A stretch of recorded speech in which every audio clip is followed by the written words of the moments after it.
Hi అండి.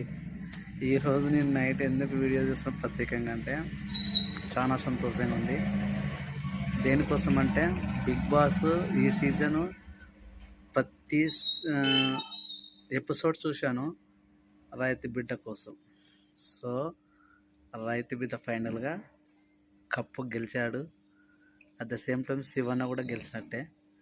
So మనకు వస్తుందో ఛాన్స్ రాదో తెలియదు, కానీ నేనైతే ఆర్టిస్ట్ కావాలని చాలా రోజుల నుంచి ఎదురు చూస్తాను. అంటే ఆర్టిస్ట్గా ఉండాలని నా మైండ్లో ఉంది. ఎప్పుడు యాక్టింగ్ చేస్తాను, యాక్షన్ అన్నీ చేస్తాను. మనకంటూ ఒక ఛాన్స్ వస్తే నిరూపించుకోవచ్చు, కానీ అది మేబీ మనం చచ్చిపోయేలాక వస్తుందో రాదో మనకు తెలియదు. కానీ దేవుడు మనకు వరం ఇస్తే ఖచ్చితంగా బిగ్ బాస్లోకి వెళ్ళి మనం కూడా చూపించాలని కోరిక చాలా ఉంది. సో చాలా హ్యాండ్సప్ అన్న నీకు, ప్రశాంత్ అన్న. విన్నర్ అయ్యావు, గెలిచావు, చూపించావు. సో రైతు బిడ్డ